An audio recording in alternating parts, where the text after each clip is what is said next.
Coba bayangin deh ketika lu disuruh jualan sisir ke kuil yang isinya para biksu yang gak punya rambut alias botak. Pernah gak sih lu punya produk yang bagus tapi gak laku-laku? Pasti rasanya itu kayak dunia sama sekali gak ngelihat apa yang lagi lu bangun. Di sebuah negeri ada seorang guru yang bijak dan dia mempunyai 3 murid terbaiknya. Dalam satu momen guru ini mau menguji kecerdikan dan kreativitas 3 muridnya. Lalu dia panggil ketiga muridnya itu. Kalian bertiga harus menjual sisir ke para biksu di kuil gunung. 3 murid ini pasti kaget dan berpikir, hah?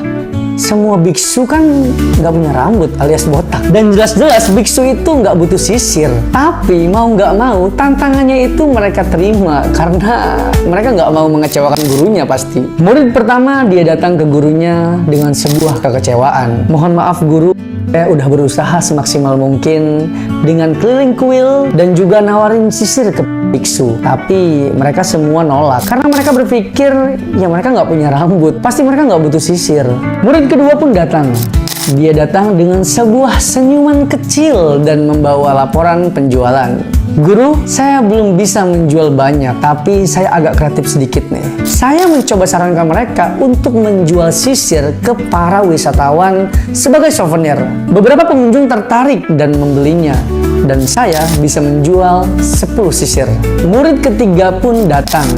Dia datang dengan penuh percaya diri dan melaporkan penjualan yang sangat fantastis.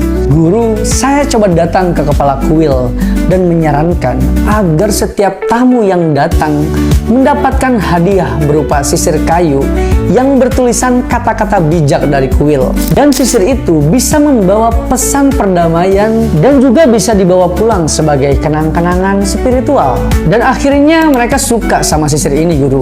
Dengan memesan sisir ke saya sebanyak 1000 pieces untuk digunakan sepanjang tahun. Si guru pun tersenyum bahagia atas ujian untuk 3 muridnya. Inilah pelajaran penting hari ini. Ingat, bukan produk lu yang salah, tapi gimana cara lu memposisikan produk lu itu. Dia nggak jual barang, dia jual makna.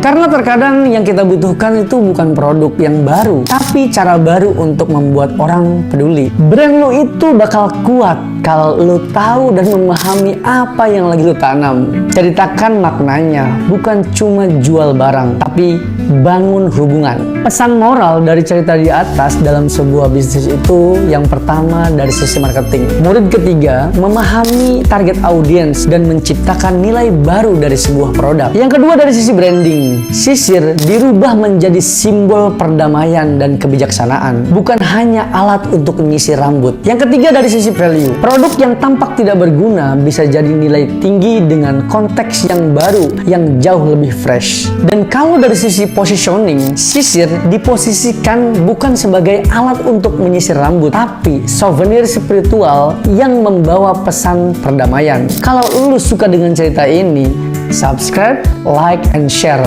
supaya gue bisa buat konten-konten seperti ini di kemudian hari.